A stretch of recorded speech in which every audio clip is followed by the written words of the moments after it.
am Jordan White, an autistic adult who resides in Kennesaw, Georgia. I attended and graduated from Kennesaw Mountain High School in 2010 with honors. My field of study was technology with many classes dealing with computers and math. I had a high GPA in high school and a good SAT score, but my dad and mom were not sure how I would do in college.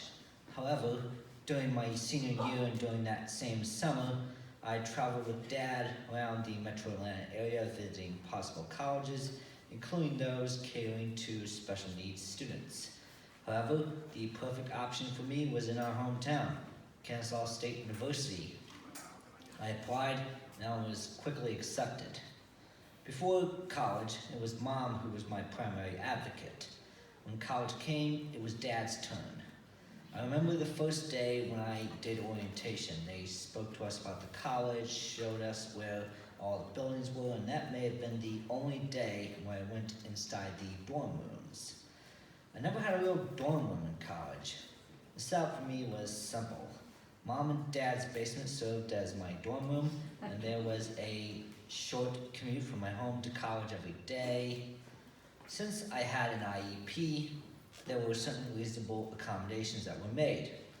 All of my tests were taken in a separate quiet office in the KSU Student Center known as the Disabled Student Support Services, or DSSS. And I didn't take my tests using Scantrons, whereas my peers took their test in class on Scantrons. Also, during the first year of college, I was stunned at how different everything operated from high school. The environment, the learning styles, the study styles, everything was different. I remember calling the experience ambiguous at first. Dad had to work with me in order to change my study habits, and those first few years of college seemed rough. I was different because during my entire time at college, I never went to a party, never was part of a fraternity, never drank, and never did any crazy pranks.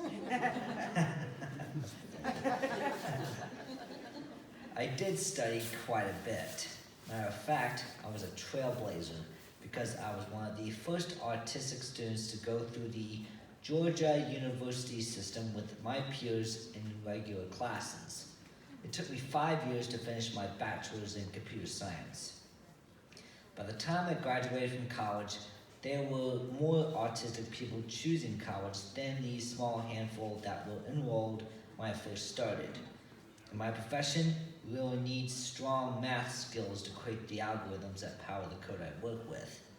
I started my career in March 2016 at a small company in Kennesaw that developed air traffic software.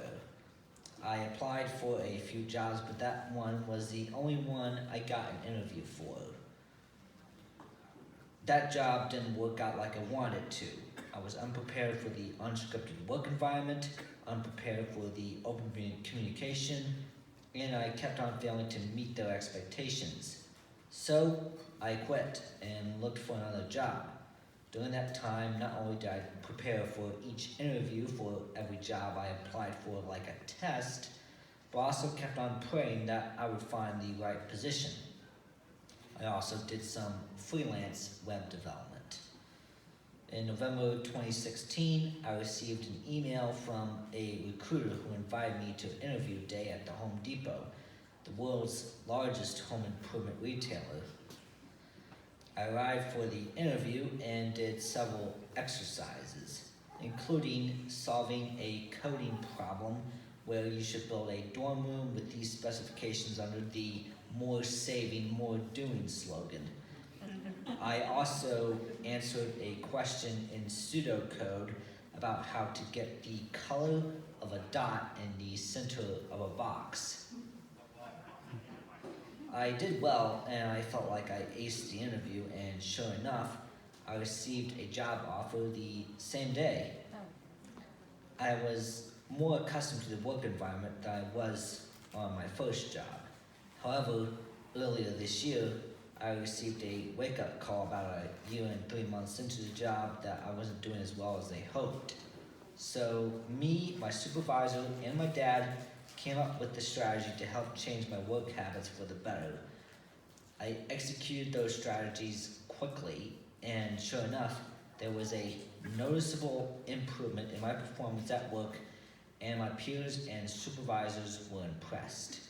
The strategy included such items as focus only on the tasks assigned to you and be quiet in your work and stay calm and positive.